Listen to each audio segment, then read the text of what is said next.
Hello मेरे class 10 के प्यारे प्यारे बच्चों, कैसे हैं आप लोग। उम्मीद करते हैं बहुत ही अच्छे होंगे और अच्छे रहना भी चाहिए, ठीक है। और इसी अच्छी अच्छी बात से आज हम कर लेते हैं फटाफट से अपना रेडियो सिलेबस, ठीक है। अगर अभी तक आपने नहीं देखा आपका रैशनलाइज सिलेबस, ठीक है, इंग्लिश का, तो आप अभी फटाफट से ये देखो और उसके बाद से फटाफट से तैयारी स्टार्ट कर दो, ठीक है। उसमें मैं आपको आई विल ट्राई कि मैं कुछ ट्रिक भी बताऊँ जो आपके इंग्लिश एग्जाम में हेल्प करे, ठीक है। तो स्टार्ट करते हैं बेटा। हमारा फर्स्ट है अ लेटर टू गॉड, ठीक है। अ लेटर टू गॉड, जिसमें बहुत ही अच्छा चैप्टर है, ठीक है। ये अगर आपने एक बार इसकी समरी अच्छे से देख ली ना बेटा, ये बिल्कुल टिपिकल चैप्टर नहीं है, ठीक है। उसके बाद बेटा नेल्सन मंडेला, हाँ ये थोड़ा सा ट्रिकी चैप्टर है। अगर आप इसके क्वेश्चन आंसर पे भी फोकस कर लो ना बेटा, तो ये आप आराम से अच्छे से कर सकते हो, ठीक है। नेल्सन मंडेला का बस कुछ कुछ डेट वगैरह आपको याद करने होंगे। वैसे उसमें क्वेश्चन में ज़्यादा पूछा नहीं जाता, लेकिन फिर भी आप थोड़ा बहुत देख लेना अगर डेट वगैरह उसमें होगा तो। और क्वेश्चन आंसर पे बेटा ज़्यादा फोकस कर लेना, क्योंकि क्वेश्चन आंसर और समरी अगर एक बार आप पढ़ लेते हो एक चैप्टर का, तो आपको चीज़ें आराम से समझ में आ जाती हैं, ठीक है बेटा। नेक्स्ट आता है टू स्टोरीज अबाउट फ्लाइंग। ये भी काफ़ी इंटरेस्टिंग चैप्टर है, आप खुद से चीज़ें बना कर लिख सकते हो, ठीक है, क्योंकि क्वेश्चंस आपके बुक से नहीं आएंगे, ठीक है।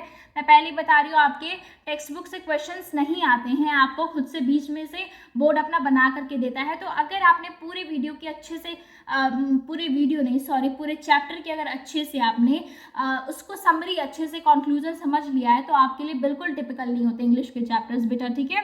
आप कुछ भी बना के लिख सकते हो, बस वर्डिंग्स का ध्यान रखना। अगर आपको दिया है कि 120 वर्ड्स में लिखना है, तो ये नहीं कि पूरा 2-3 पेज भर दिए, ठीक है, क्योंकि टाइम्स का भी बहुत ज़्यादा उसमें इंपॉर्टेंस होता है, ठीक है बेटा। उसके बाद बेटा बात करते हैं from the diary of Anne Frank, ठीक है। ये तो बहुत ही इंटरेस्टिंग चैप्टर है, आप जब पढ़ोगे तो आपको हंसी भी आएगी, ठीक है। एनी फ्रैंक एक लड़की थी जो कि 13 ईयर्स ओल्ड थी, उस वक्त उसको डायरी मिला था। उसमें उसने क्या क्या चीज़ें लिखी थी, ठीक है। अपने उसकी कुछ डायरी के पूरे उसके कुछ पार्ट आपको उसमें दिया हुआ है, ठीक है, जिसमें वो बहुत ज़्यादा चैटरिंग करती है, ठीक है। उसके टीचर्स उसको बहुत ज़्यादा पनिश वगैरह भी करते हैं। तो ये सारी चीज़ें आपको पढ़ने को मिलेंगी, ठीक है। इंटरेस्टिंग है, इसे भी आप आराम से पढ़ सकते हो, ठीक है। फटाफट से आई विल रिकमेंड यू कि आप फटाफट से समरी देखेंगे। सिर्फ समरी अगर आपने देख ली है तो आप क्या होगा, आपका बहुत ही अच्छा रिवीजन हो जाएगा। आई ट्राई कि मैं आपकी समरी फटाफट से इसकी लेती हूँ सारे चैप्टर्स की एक ही वीडियो में, ठीक है। तो अगर आप चैनल पर न्यू तो सब्सक्राइब कर देना, क्योंकि मैं चाह रही हूँ कि क्लास 10th और क्लास 12th के बच्चों के लिए मैं अच्छे अच्छे वन शॉट्स ले आऊँ, क्योंकि अब उनके पास टाइम बहुत कम बचा है, ठीक है बेटा। चलो आ जाते हैं बेटा नेक्स्ट पर, ग्लिम्स ऑफ इंडिया, ठीक है। ये भी थोड़ा सा ट्रिकी होगा, लेकिन आप उसको भी कर सकते हो। मिजबल द ऑटर, ठीक है, ये रिडक्ट हो गया था, लेकिन अभी शायद ये आ रहा है, तो आप इस पर थोड़ा सा फोकस कर लेना, क्योंकि अगर ये ऐड हुआ है तो बेटा इससे क्वेश्चन आ सकते हैं, ठीक है। और ये थोड़ा सा अजीब चैप्टर है, ठीक है, तो थोड़ा सा आपको प्रॉब्लम हो सकती है। समरी 2-3 बार अगर आप देख लेते हो किसी भी वीडियो से, या फिर मैं कोशिश करूंगी मैं खुद इसका वन शॉट लाऊं, लेकिन अगर आप उससे पहले वीडियो देखना चाहते हो आप किसी का भी देख सकते हो, लेकिन समरी कोशिश करना, समरी देखना, ठीक है बेटा। किसी की भी वीडियो से देखो, बस आपका एग्जाम अच्छा जाना चाहिए, दैट मैटर्स। उसके बाद है बेटा मैडम राइट्स अ बस। ये तो बहुत ही इंटरेस्टिंग चैप्टर है, आप एक बार पढ़ोगे आपको चीज़ें समझ में आ जाएंगी, बहुत ईजी है, इसमें कुछ ज़्यादा हार्ड चीज़ नहीं है, ठीक है। उसके बाद है बेटा द सर्मन ऑफ बनारस, ठीक है, द प्रपोजल, ठीक है। ये थोड़ा सा प्ले है, तो इसमें क्या है बेटा, इसमें कैरेक्टर्स याद करने हैं, ठीक है। इसमें क्या होगा, जैसे कि बोर्ड्स में इसमें कैसे क्वेश्चंस आ जाते हैं बेटा, इसमें 2-3 कैरेक्टर का जो भी उसमें नाम है उसको दे दिया जाएगा, उसमें से आपको एक केस बेस्ड जो पैराग्राफ होता है वैसा आपको दे दिया जाएगा, उसमें से बीच में से आपको क्वेश्चन पूछ लिया जाएगा जो कि उस पैराग्राफ में नहीं दिया होगा, ठीक है। फिर भी उससे क्वेश्चन आपको पूछा जाएगा और आपको बताना होगा, ठीक है। तो ये थोड़ा सा ट्रिकी हो सकता है, लेकिन हाँ 2 बार इस वीडियो को अगर आप देख लोगे, मतलब किसी का भी समरी उठा करके अगर आप पढ़ लेते हो तो बहुत अच्छी बात है, या फिर अगर आप देख लेते हो किसी के वीडियो से, तो ज़्यादा आपके लिए बेटर होगा, ठीक है। तो आई रिकमेंड कि आप फटाफट से आप वीडियो देखो, वन शॉट वीडियो देखो, क्योंकि वही आपके लिए ज़्यादा अच्छा होगा, ठीक है बच्चा। देन आ जाता है मेरा पोएम पे। पोम में सबसे इंपॉर्टेंट बात है, पोम में सबसे ज़्यादा अगर कुछ मैटर करता है बेटा पोएट का नाम, क्योंकि पोम में कोई ना कोई 1-2 पोएम आपके बुक से ज़रूर उठाई जाएंगी, और उसमें क्या होगा, सबसे पहले पोएट का नाम पूछा जाएगा। तो सारे जितने भी पोम है फटाफट से अभी आप तुरंत ही उसको याद करोगे, कौन कौन से पोम का कौन कौन सा पोएट है, ठीक है।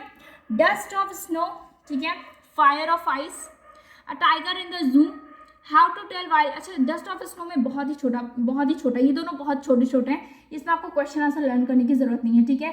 ये बहुत ही मतलब थोड़ा सा, क्योंकि पोम क्या होता है ना बेटा, पोम में जो कविता लिखते हैं ना वो बहुत ज़्यादा ट्रिकी लिखते हैं, मतलब कि वो बड़े घुमा फिरा के जो चीज़ें समझाने की कोशिश करते हैं। समझ में आ गया तो बहुत अच्छी बात है, वरना कंक्लूजन आप ढूंढते रह जाओगे, समझ में नहीं आएगा। तो किसी का वीडियो ही रिकमेंड करूँगी, किसी का वीडियो देखना, साथ में पोइट्स के नाम एक काम करना, आप फटाफट से सारे पोम का नाम लिखो, उसके बाद से खुद से आप बुक से पहले एक बार पोइट का नाम देख लो, ठीक है, पोइट का नाम देख लो, फटाफट से उसको बगल में लिख लो और एक पेज में हमेशा उसको अपने सामने रखो। जैसे अगर आप उठ रहे हो, कुछ भी कर रहे हो, फ्री टाइम में आप टहल रहे हो, वॉक कर रहे हो, तो फटाक से एक बार आप सारे पोइट्स को रिवाइज कर लो, ठीक है। इससे क्या होगा बेटा, फटाफट से आपको नाम याद हो जाएंगे, क्योंकि जो पोइट के नाम है ना वो थोड़े ट्रिकी हैं, क्योंकि जानते हो फॉरेनर्स के नेम, ठीक है। तो बेटा इसलिए आपको थोड़ा सा फोकस करना पड़ेगा, ठीक है। उसके बाद है बेटा अ टाइगर इन द जू, ये चैप्टर बहुत ही अच्छा है। एक एनिमल को किस तरह से कैद करके रख लिया जाता है, उसकी अच्छी खासी लाइफ कैसे बेकार कर दी जाती है जू में ले जा करके, ठीक है। तो इसमें उसके बारे में बताया गया है, थोड़ा सा इमोशनल है लेकिन काफ़ी इंटरेस्टिंग है, अगर आप देखोगे तो आपको खुद समझ में आ जाएगा। फिर है द बॉल पोम, इसमें क्या है बेटा, इसमें जब हमें किसी चीज़ से अट्रैक्शन हो जाती है, किसी चीज़ से अटैचमेंट हो जाती है कह सकते हैं, तो वो चीज़ अगर हमसे दूर जाती है तो हमें बहुत ज़्यादा खलता है, ठीक है। तो यही बताएगा, एक बच्चे का बॉल गायब हो जाता है, उसमें क्या होता है, उसको बहुत ज़्यादा अटैचमेंट होती है, उसको कुछ भी अच्छा नहीं लगता है, तो ये सारी चीज़ें हैं, ठीक है। उसके बाद है अमांडा, ये तो बहुत ही अच्छा है, हम ही लोग की तरह है, ठीक है। अमांडा एक ऐसी बच्ची रहती है जिसकी मॉम उसको बिल्कुल पसंद नहीं करती, उसकी कुछ हरकतों की वजह से हमेशा उसको डांटती रहती हैं, तो ये सारी चीज़ें हम लोग के साथ भी होती रहती है, तो हमें पता होना चाहिए। द ट्रीज है, ठीक है, ये भी अच्छा है। फॉग, ठीक है, फॉग। उसके बाद आपका आ जाता है the tale of custard the dragon, ये थोड़ा सा लंबा पोएम है, काफ़ी लेंदी पोएम है, तो इसको आप थोड़ा सा ज़्यादा फोकस करना, क्योंकि लेंदी पोएम से क्या होता है बेटा, क्वेश्चंस अच्छे अच्छे बन सकते हैं। तो क्या करेगा बोर्ड, फटाफट से उसी से क्वेश्चन बना देगा और आपको घुमा देगा, ठीक है। फॉर एनी ग्रेगरी, ये भी अच्छा पोएम है, आप इसको भी अच्छे से सारा पोएम एक एक बार पढ़ लोगे तो समझ में आ जाएगा, ठीक है। लेकिन कुछ पोएम में कंक्लूजन समझ में नहीं आएंगे तो उस पर ज़्यादा फोकस नहीं करना, फटाफट से आप पोएट के नाम याद करना और उसको छोड़ देना, क्योंकि आपका क्या बेटा टाइम बहुत कम बचा है, ठीक है। परेशान ना हो, परेशान बिल्कुल ना हो, आपका हो जाएगा, ठीक है, इसमें ज़्यादा परेशान होने की बात नहीं है। 10th की बोर्ड है, कोई PhD का पेपर नहीं है। चलो फुटप्रिंट्स पे आ जाते हैं, ठीक है, फुटप्रिंट्स पे आ जाते हैं। हमारा पहला है ट्रियम्फ ऑफ सर्जरी, ये इंटरेस्टिंग चैप्टर है, छोटा चैप्टर है, बहुत ज़्यादा बड़ा नहीं है, और आपको चीज़ें बहुत अच्छे से समझ में आ जाएंगी, अगर आप खुद से रीड करते हो ना बुक तब भी समझ में आ जाएंगी, ठीक है। द थीफ्स स्टोरी, ठीक है, the midnight visitor, a question of trust, footprint without feet, हाँ ये वाला चैप्टर, क्योंकि ये चैप्टर, ये फुटप्रिंट्स देखो आपकी बुक का नाम भी है और ये चैप्टर का भी है, तो इससे क्वेश्चंस बन सकते हैं, ठीक है। हाँ बोर्ड से ऐसे ट्रिक लगाता रहता है, ठीक है, और आपको समझना भी चाहिए। The making of a scientist, ठीक है, ये तो बहुत ट्रिकी है, मैं कह सकती हूँ ये काफ़ी ट्रिकी चैप्टर है, इसमें चीज़ें मतलब एक साइंटिस्ट के बारे में बताई गई हैं, ठीक है। तो आप थोड़ा सा समझ रहे हो ना, जहाँ साइंस आ जाता है वहाँ चीज़ें अपने आप ट्रिकी हो जाती हैं, तो आप क्या करोगे, इस चैप्टर को 2 बार पढ़ ही लेना, ठीक है, क्योंकि इससे भी क्वेश्चंस मोस्टली पूछे जाते हैं, ठीक है।